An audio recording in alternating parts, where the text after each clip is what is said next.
Hi everyone, it's Eric Thompson with Windermere Real Estate. Hope you're doing well.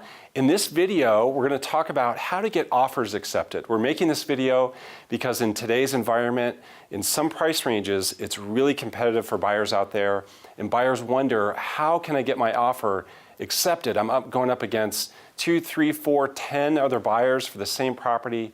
How can I stand out among those different buyers? So I'm going to walk you through 4 different strategies, 4 different things to focus on that can help you stand out in the market. And these are ways that we help out our buyers to help their offers get accepted. Strategy number 1, this is the obvious one, is price. So that's kind of a no-brainer. Sellers obviously will look at price. Price is a big factor. Sellers, of course, want to earn the most money that they can for their property.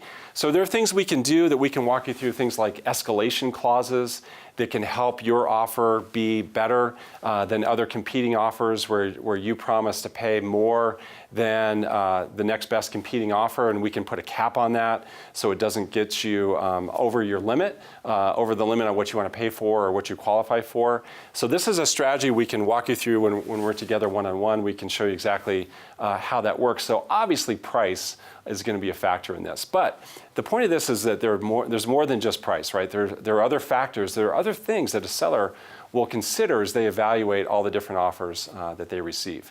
The second thing we can look at waiving some of the contingencies that are in the contract. So in the boilerplate, in the pre-made contract that we get from the state of Colorado that pretty much every residential transaction uses in the state of Colorado, there are 7 different ways that a buyer can back out of the contract. So that can make the seller kind of nervous. So here the seller is in a highly competitive environment, they're in a seller's market, they pick one of those buyers, now that buyer has 7 different ways to back out of the contract, so now the seller is really at risk as all those other buyers are turned away, as all those other buyers now go look at other properties.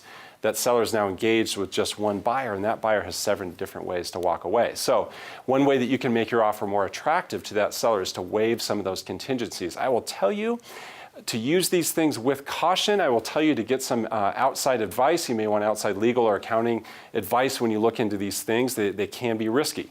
But we've seen these work before.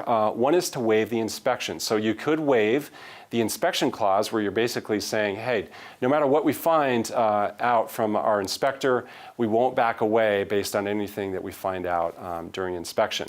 Another contingency that we see sometimes waived is the appraisal contingency. So if you have enough cash on hand, you can waive the contingency that says if the property does not appraise for the amount that it needs to, that we can back away from the contract. You can waive that. Again, use with caution.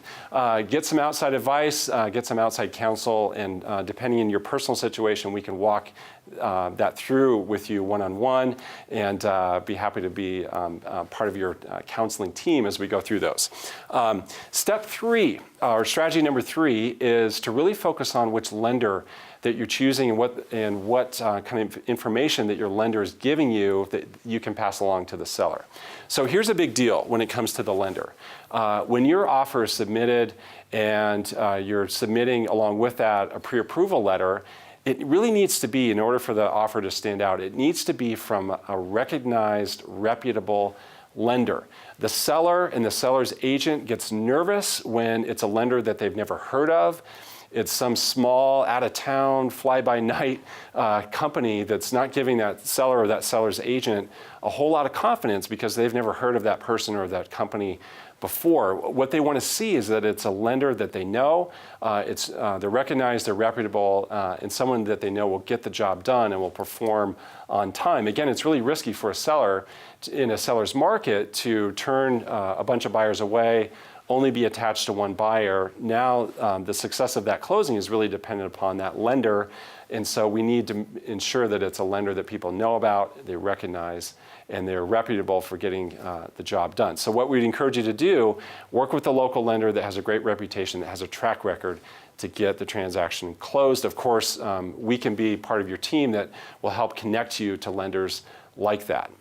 Even if you're coming here from out of town, maybe you have tended to work with someone from out of town, we suggest that you at least get a second opinion from a local lender, again, to help your offer to stand out. Okay, so that was strategy number 3. Strategy number 4 is all about timing.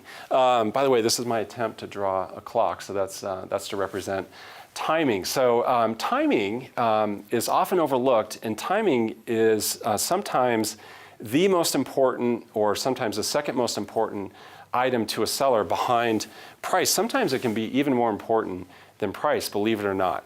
And so timing can look like this. Let's pretend it's a seller that's purchased a new home, but that new home is under construction. It will be several months before it's complete. That seller would rather not move twice. They'd rather not sell the home they live in now, move out, stay somewhere temporarily, then wait for the new home to be built, move into the new home. Ideally, in a perfect world, they'd rather stay in their current home and then move out the day that their new home is done. So be really tuned in to the timing needs of the seller, and that's where your realtor comes in. That's where we can help you out, where we communicate to the seller's agent to say, hey, tell us the perfect timing. Tell us, in a perfect world, wave your magic wand, what would be the ideal scenario for your customers? What would be the perfect scenario for your sellers in terms of timing? Then we can see if that works for you and make that part of the offer to really help things logistically for the seller. That can really help your offer to stand out, knowing that you're going to work with the seller in their timing. So encourage your realtor to reach out to the listing agent, to the seller's agent, to find out what would be the ideal time frame, ideal scenario for the seller. So those are just 4 strategies that can help you out when it comes time to looking for a home, when it comes time to competing in today's market. If you need more help from us, if you'd like to be connected with an agent that can help you find your dream home, reach out to us at windermerecolorado.com. Thank you so much for watching.